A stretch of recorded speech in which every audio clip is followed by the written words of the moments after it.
తాకట్లో ఉన్న బంగారాన్ని విడిపించి ఆ రోజున మార్కెట్ ధర కట్టి మిగిలిన డబ్బును మీకు అందిస్తుంది కొమ్మూరి గోల్డ్.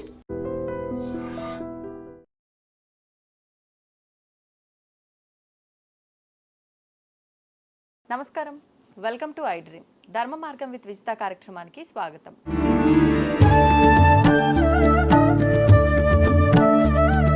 ప్రస్తుతం మనతో పాటు ఉన్నారు ప్రజ్ఞారత్న డాక్టర్ అమరవాది శేషయ్య గారు, ప్రముఖ ఆధ్యాత్మికవేత్త, ప్రవచనకర్త. ఎన్నెన్నో మంచి మంచి విషయాలను వారు ప్రవచనాల రూపంలో కానీ వారి మాటల రూపంలో కానీ మనకు సోషల్ మీడియాల ద్వారా అందిస్తూనే ఉన్నారు. వారితో మాట్లాడి ఇప్పుడు మరిన్ని విషయాలు మనం కూడా తెలుసుకునే ప్రయత్నం చేద్దాం.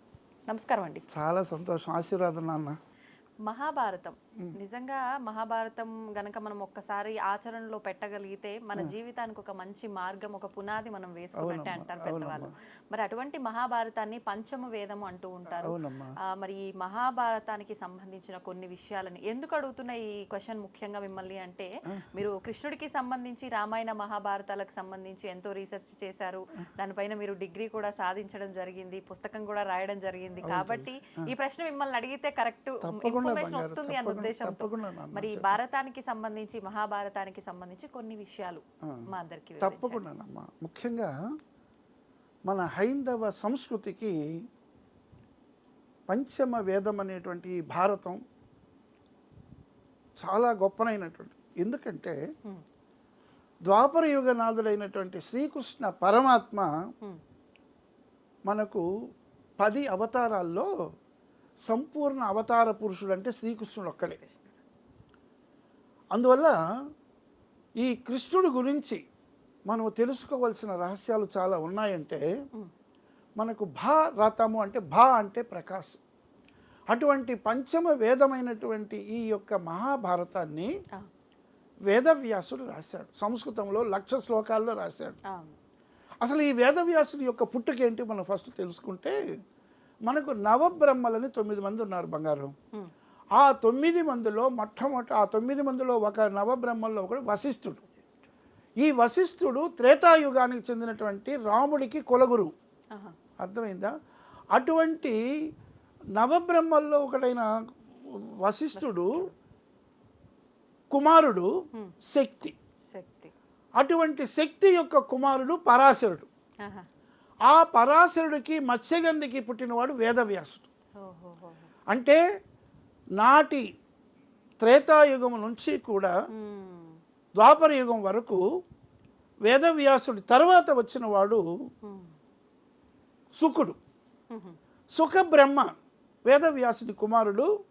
అతడు మహాభాగవతాన్ని జనమేజయుని యొక్క తండ్రి అయినటువంటి పరీక్షిత్తు మహారాజుకి 7 రోజుల లోపల చనిపోతాడని, అంటే తక్షకుడు అనేటువంటి సర్పం, ఒక శమీక ఋషి పైన చనిపోయిన సర్పం ఇస్తే అతని శాపం వల్ల చనిపోతాడంటే, అప్పుడు ఈ యొక్క భాగవతాన్ని 7 రోజుల్లో చనిపోయిన పరీక్షిత్తు మహారాజుకు బోధిస్తాడు.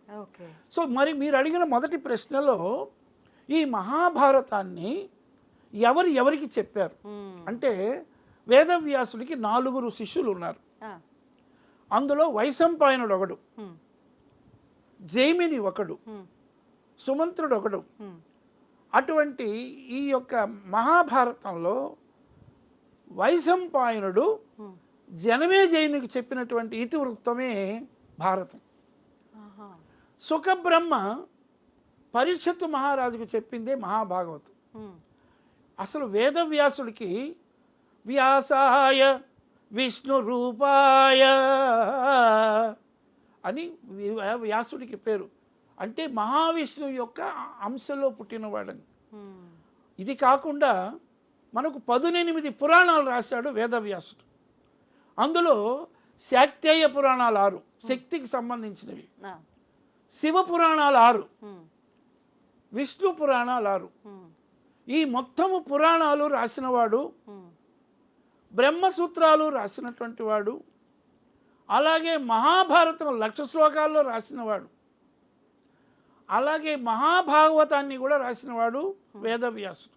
ఎందుకంటే యుద్ధ పంచకం మొత్తం 18 పర్వాలు మనకు మహాభారతం. అందులో మీరు అడిగిన సూక్ష్మమైన విషయాలు, కృష్ణుడి యొక్క పాత్ర చాలా గొప్పది.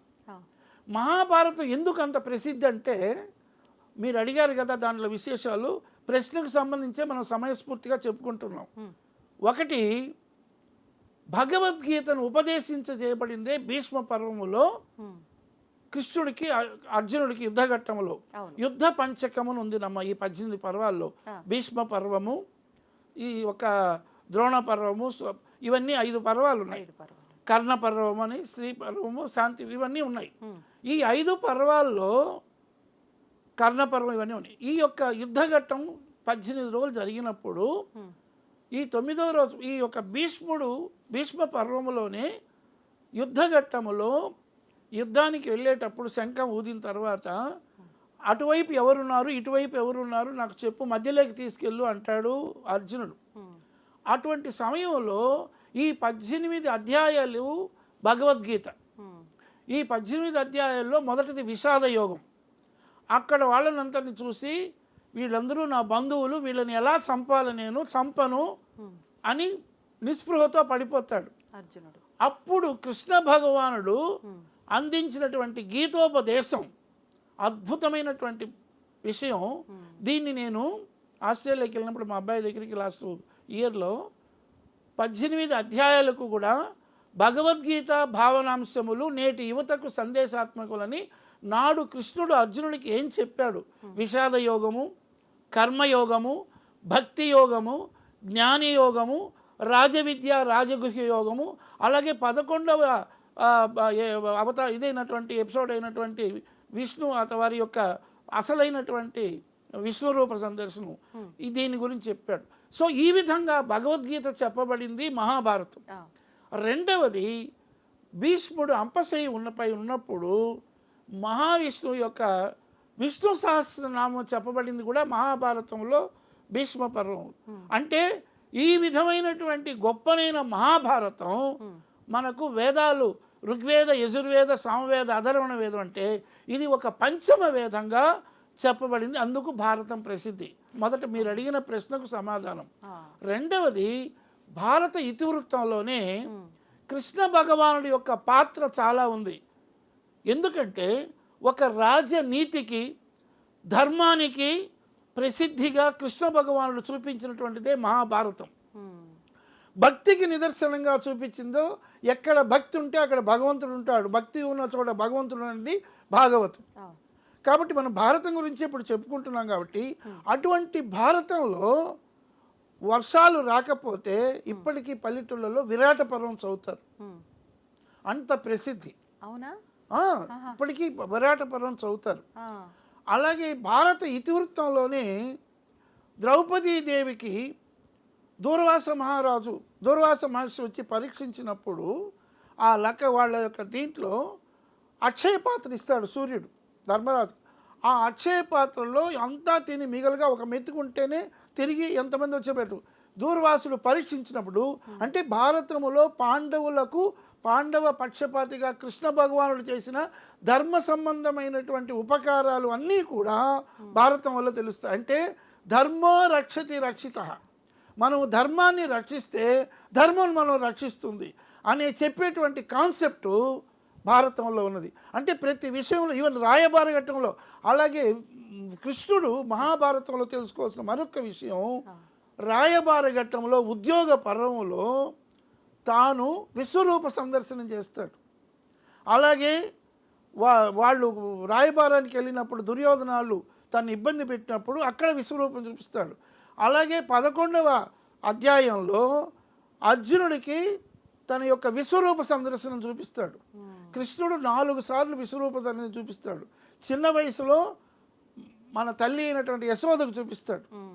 అలాగే ఉద్యోగ పర్వం, అంటే మనకు 18 పర్వాల్లో భారతంలో ఆది పర్వము, సభా పర్వము, అరణ్య పర్వం, ఈ 3 పర్వాల్లో కవిత్రయములో ఉన్నటువంటి నన్నయ్య ఆది పర్వము, సభా పర్వంలో అరణ్య పర్వం తృతీయాశ్వాసం 142వ పద్యం వరకు వదిలేస్తాడు. తను స్వర్గాధీనుడు అయిపోయిన తర్వాత ఆ మిగిలిన అరణ్య పర్వాన్ని పూరించిన వాడు ఎర్ర ప్రగడ.